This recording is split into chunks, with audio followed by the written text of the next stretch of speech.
October 28, 1895.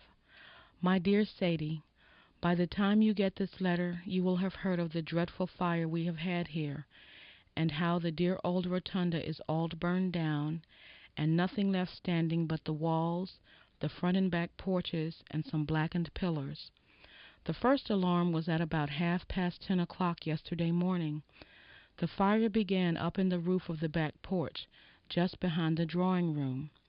Most people think that it started from two electric wires that went in there, but no one has been able to tell certainly yet.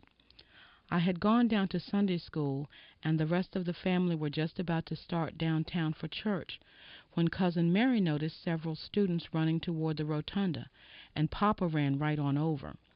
The others went after him, and saw a little thin smoke coming out from the end of the roof of the back porch, corresponding to the clock on the other end. Cousin Mary said that she felt sure it would be put out very quickly, and not very much damage done, but though they got the university hose up there very quickly, they could not get any water. They then tried to go up in the drawing room and put water on from the inside, but Papa said that they could barely get to the top of the steps for the smoke, and the drawing room was so full of it no one could possibly get in. By this time a great many students and professors were getting the things out of the library and other rooms of the front part. They tried very hard to get out the School of Athens, and had it all undone but one corner, when they were obliged to go and leave it. We were all so sorry we did not tear it and bring what they could, but only a little corner would have been lost. Nearly all of the pictures, the statue of Jefferson, and Mr. Minor's bust were saved. Carrie came downtown after me, and we got up a little after 11. They were very busy getting out the books when we arrived. They carried them in their blankets, comforts, mattresses, baskets, and anything else they could get. Beside the ones who brought them down on the lawn, there were lots who gave the books they brought to the ladies who were out on the steps, and they carried them out on the grass. The middle portico was blown up with dynamite in the hopes of stopping the fire there, but they were unsuccessful, and the annex was soon burnt down, and the fire caught the rotunda. I never saw a more magnificent or more awful sight than when the dome caught fire. All of the top part of it was one terrible, glowing mass of flame, and the tin had curious reddish look, though it did not blaze, but wrinkled up. Every student in the university must have been there, and I never saw anybody work as they did. Everybody nearby that was up there worked. We moved all of the books that were gotten out 3 times farther and farther away down the lawn, and also the desk and other things.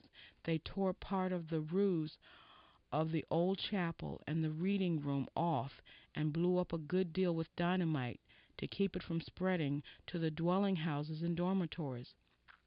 But nothing could have saved all of the houses if the wind had not been coming from the southeast.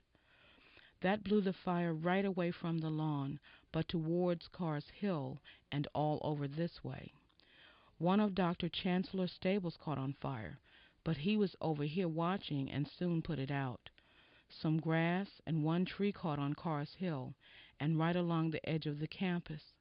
Papa came back over here to our house and fixed the hose up into one of the garret windows so that he could turn it right on if anything should catch up there. He put Frank to watching around the yard in case a spark should light on some of the dry leaves around and start a fire. I do not think Frank was very sorry not to be over by the rotunda, for the terrific explosions of dynamite scared him a little. Cousin Mary said, though he wouldn't say they did. Cousin Mary was very sorry not to be able to stay over on the lawn, but she was obliged to come home and see after Aunt Lucy, who had gone over home a little while before.